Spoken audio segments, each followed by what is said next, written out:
and welcome back to PDA, your handheld guide to understanding psychological data analysis. Today we'll be discussing normal curve theory. This is a normal curve, and you may remember it from the episode on measures of dispersion. And as promised, I'm here to explain a little bit more about it.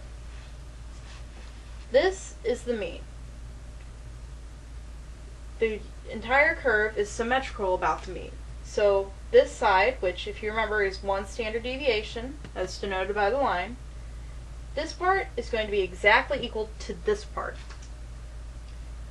This side will equal 0.5, and this side will equal 0.5 because they're symmetrical.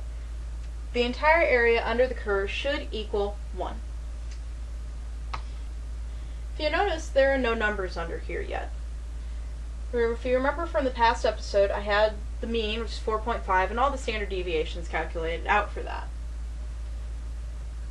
The test that's normally used with this, and the table that's provided in your book, won't have those numbers.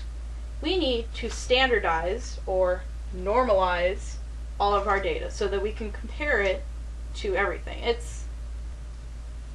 Say you have apples and oranges. You can't compare them to each other, but if you had them compared to one thing and similar, say a kiwi, say you had an apple converted to a kiwi and an orange converted to a kiwi, well, you can compare those two things and thus compare apples to oranges. To help us do that, we've got the normal curve. Now, how exactly we do that will come up in a later episode on z-tests. But for now, let me give you the numbers under here. We've got the numbers back on here. And the mean is always 0. This is one standard deviation away. This is 2 standard deviations away. And if you kept going, you'd get 3, 4, 5, as many standard deviations as you'd like.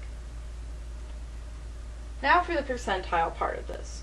In this area, should be about 68% of all your data. This is within 1 standard deviation around the mean.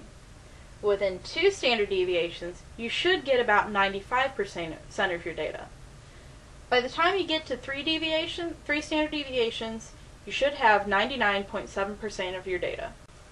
I hope this has helped you to understand a little bit more about normal curve theory.